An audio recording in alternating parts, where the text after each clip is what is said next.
Dans un thème astral, les maisons astrologiques sont parfois les grandes méconnues aux yeux du public. Pourtant, ce sont elles qui permettent de relier les énergies du thème à la vie concrète. Si les signes astrologiques parlent des caractéristiques d'une personne et les planètes des forces en jeu, les maisons, elles, indiquent où ces forces s'expriment. Elles représentent les grands domaines de l'existence, du plus intime au plus collectif, du visible à l'invisible. Chaque thème est divisé en 12 maisons, et chacune est associée à un champ bien défini de la vie. Les voici avec leur signification détaillée. La maison 1, c'est celle qui commence le thème au moment exact de la naissance. Elle est associée à l'ascendant. Elle représente la manière dont une personne entre dans la vie, sa posture spontanée, son attitude, l'image qu'elle projette, la manière dont les autres l'aperçoivent au premier contact. Cette maison peut aussi révéler une manière d'agir, une forme de courage ou d'élan vital. Elle colore fortement le comportement extérieur.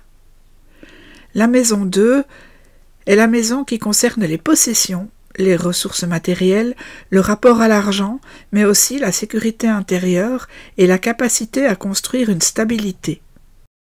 Elle montre comment une personne se valorise, ce qu'elle estime essentiel pour se sentir en sécurité.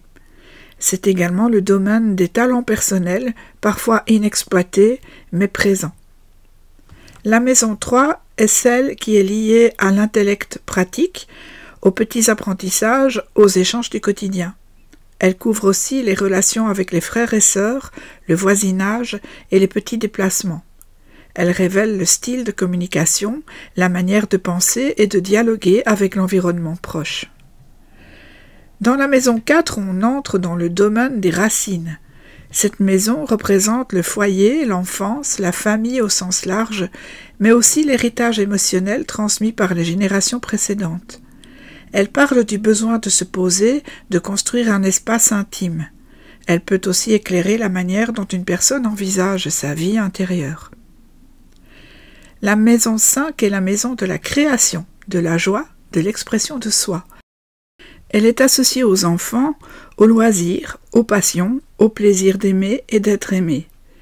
Elle reflète la manière d'exprimer son unicité, de séduire, de jouer, d'oser être pleinement soi dans ce que l'on aime. La maison 6 est la maison du quotidien, du travail régulier, des habitudes, de la santé, de l'hygiène de vie. Elle parle du rapport à l'effort, à la régularité, au service rendu. Cette maison montre comment une personne organise sa vie, mais aussi le rapport au corps, aux soins et à la gestion des contraintes. La maison 7 fait face à la première.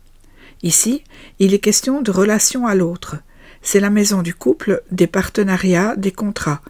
Elle met en lumière ce que chacun projette sur les autres et ce qu'il recherche dans une relation équilibrée. Elle concerne aussi les alliances, les oppositions et la manière de s'engager. Avec la maison 8, nous entrons dans des zones plus profondes. Cette maison est liée aux transformations, aux remises en question, à l'intimité, aux héritages financiers ou émotionnels, à la sexualité et parfois à la mort symbolique. C'est une maison exigeante qui pousse au changement intérieur. La maison 9 ouvre à l'ailleurs.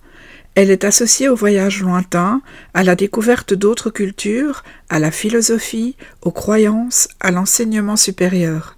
Cette maison révèle le besoin d'élargir sa vision du monde, de comprendre ce qui relie les choses et d'explorer au-delà du connu. La maison 10 est celle du sommet du thème.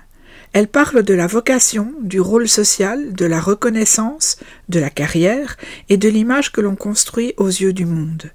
Elle éclaire ce qui pousse à se réaliser, à atteindre des objectifs publics, à construire une œuvre visible. La maison 11, elle, est tournée vers l'avenir. C'est la maison des projets, des amitiés, des collectifs, de l'engagement social. Elle montre comment une personne s'inscrit dans des réseaux, comment elle porte ses idéaux, comment elle se projette dans ce qui reste à accomplir avec les autres. Dans la maison 12, il est question de retrait, de solitude, de silence, d'inconscient.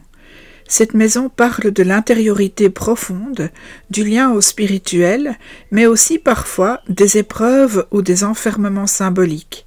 C'est une maison de gestation, de compassion, de liens invisibles avec des dimensions plus vastes. Certaines maisons sont vides, sans planète. Cela ne signifie pas que les domaines concernés sont absents dans la vie d'une personne, mais qu'ils ne sont pas activés par des planètes particulières.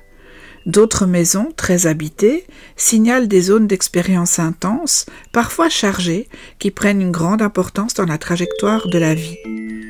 Pour découvrir ses propres maisons astrologiques, il est indispensable de faire établir un thème natal complet. Cette carte, basée sur la date, l'heure et le lieu de naissance, est la seule à montrer dans quelle maison se trouvent les planètes et comment cela se manifeste dans la vie concrète. Pour celles et ceux qui souhaitent obtenir ce thème, mes coordonnées sont disponibles sur le site Astro Andromède, dont l'adresse figure sur la page d'accueil juste en dessous du titre de cette chaîne YouTube. À très bientôt pour un prochain épisode.